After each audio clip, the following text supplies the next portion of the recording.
وعلیکم السلام ورحمۃ اللہ وبرکاتہ۔ آپ نے سورہ المومنون کی 100 نمبر آیت کے بارے میں تھوڑا سا پوچھا ہے کہ اس کی وضاحت کر دیں۔ دیکھیے، یہ ایسے لوگوں کو دنیا میں بتایا جا رہا ہے کہ دیکھو ابھی تم زندہ ہو، تمہیں ایمان کی دعوت دی جا رہی ہے، توحید کی طرف بلایا جا رہا ہے اور صحیح دین تمہارے سامنے پیش کیا جا رہا ہے۔ تم ماننے سے انکاری ہو، اپنے دنیاوی مفادات کی وجہ سے، رشتہ داریوں کی وجہ سے، یا منصب کی وجہ سے، یا کوئی بھی وجہ ہو سکتی ہے تمہارے ذہن کے اندر۔ تو آج تو تم نہیں مان رہے ہو، لیکن ہمیشہ تو یہاں نہیں رہنا ہے۔ ایک وقت آئے گا کہ وہ موت جو ہر ایک کے سامنے آتی ہے تمہارے سامنے بھی آئے گی، تو اس وقت تم چیخو گے، چلاؤ گے اور فریادیں کرو گے کہ یا اللہ مجھے دنیا کی طرف لوٹا۔ اب یہ دنیا سے میں لے کے جا رہے ہیں، یعنی فرشتے لے کے جا رہے ہوتے ہیں دوسری دنیا میں، تو یہ چیخو چلا رہا ہوتا ہے کہ اب مجھے ساری بات سمجھ آ گئی، اب میں صالح عمل کروں گا، اب میں کسی کی نہیں مانوں گا، اب میں ان سب کا انکار کرتا ہوں جن کو میں پہلے مانتا رہا ہوں، اللہ کے علاوہ جن کی بات مانتا رہا ہوں۔ ساری باتیں اس کے منہ سے اسی طریقے سے نکلیں گی اور اس کو ڈانٹ کر بتایا جائے گا کہ خبردار چپ ہو جاؤ، یہ تمہارے منہ کی ایک بکواس ہے جو تم بار بار کہے جا رہے ہو، یہ ہونا نہیں ہے، اب یہ ہو ہی نہیں سکتا، تمہارا وقت ختم ہو گیا۔ تمہیں سمجھانے والے بھی آئے تمہارے خیر خواہ، لیکن تم نے ان کو جھٹلایا اور ان کی بات نہ مانی، تو اب اس عذاب کی طرف چلو۔ تو اصل میں اس چیز کا ذکر کیا جا رہا ہے اور بتایا جا رہا ہے کہ یہ اب قیامت تک کے لیے تمہارے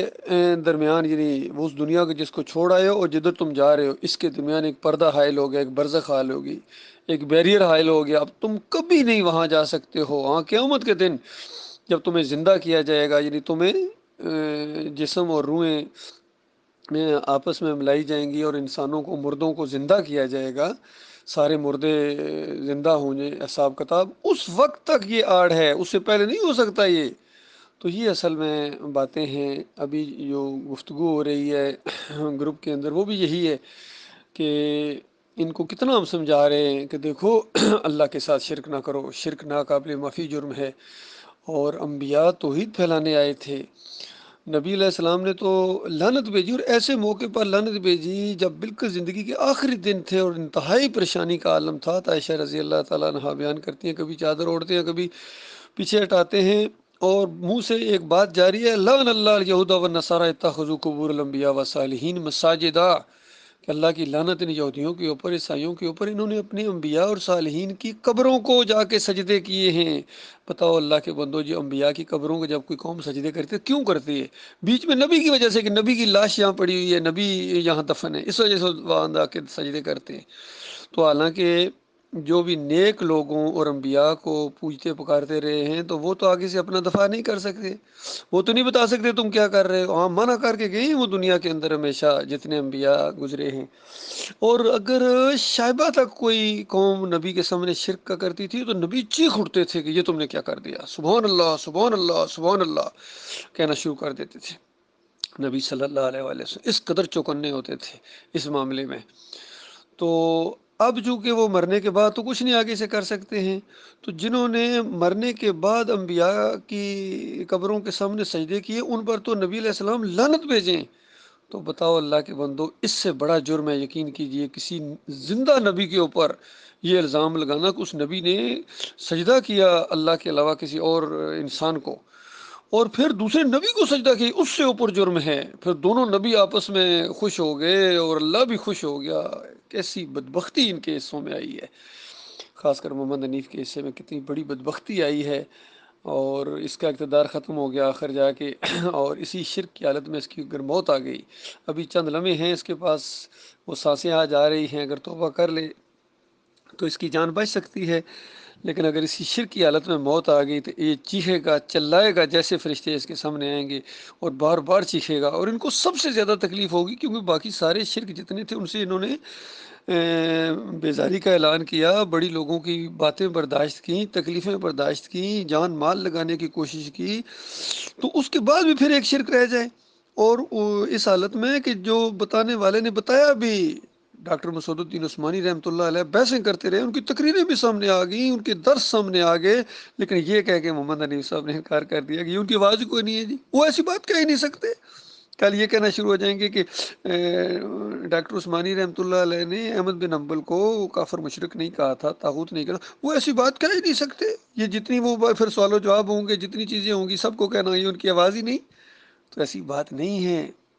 یہ بہت بڑی فریب کاری ہے۔ اور جس طرح یہ سعید احمد کی جو توحید ہے یہ محمد حنیف والی توحید ہے، اور محمد حنیف نے اس کی وجہ سے اس چیز کو آگے بڑھایا ہے، کیونکہ محمد حنیف تو بہانے ڈھونڈتے تھے کوئی ایسی چیز سامنے آ جائے جو ڈاکٹر صاحب کے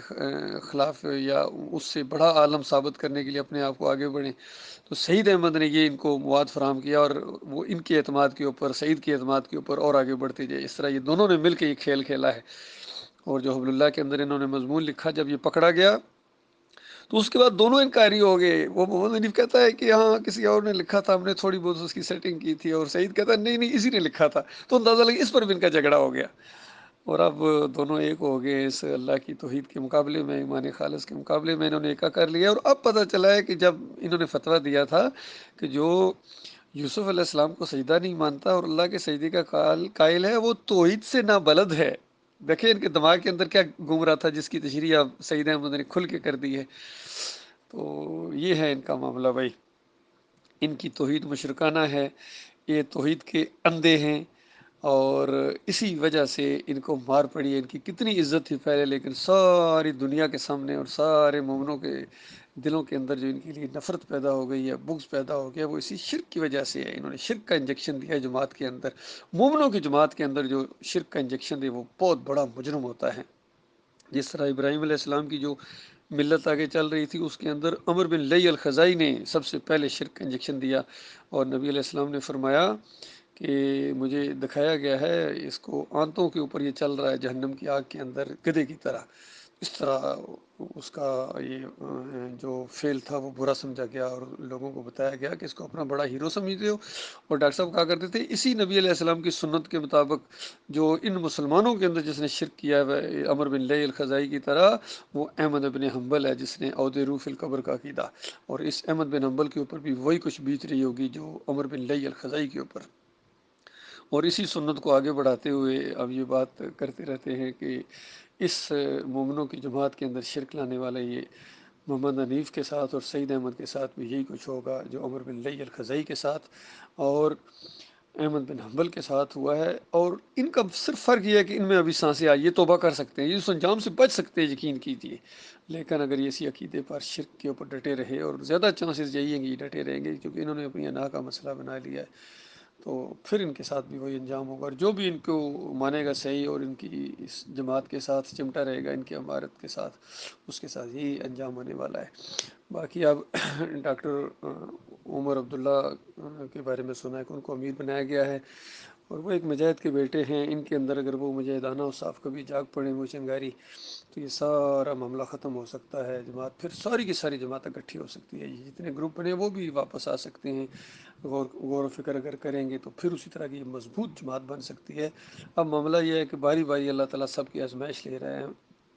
پہلے شروع میں ڈاکٹر عثمانی رحمۃ اللہ علیہ کے اوپر کتنی آزمائشیں ہیں، لیکن وہ ڈٹے رہے جم کے، انہوں نے کسی چیز کی پرواہ نہیں کی، کسی پر چوٹ لگے کوئی ناراض، انہوں نے یہ جب اصول اپنایا تو اللہ نے پھر ان کو عزت دی، ایمان خالص کے اوپر وہ جمے رہے۔ پھر بعد میں محمد حنیف کچھ عرصہ تو چلتے رہے صحیح، لیکن آخر میں آ کے 2017 کے اندر انہوں نے سرنڈر کر دیا ابلیس کے سامنے، اور اس سرجۂ تعظیمی کا شرک لے گیا، ان کی باری بھی اب ختم ہو گیا۔ اب عبداللہ عمر کی باری آئی ہے، ڈاکٹر عبداللہ عمر کی، تو اللہ تعالیٰ ان کو ہوش سے کام کرنے اور غور و فکر کرنے اور ایمان خالص کی طرف پھر لوٹنے کی اللہ تعالیٰ توفیق عطا فرمائے۔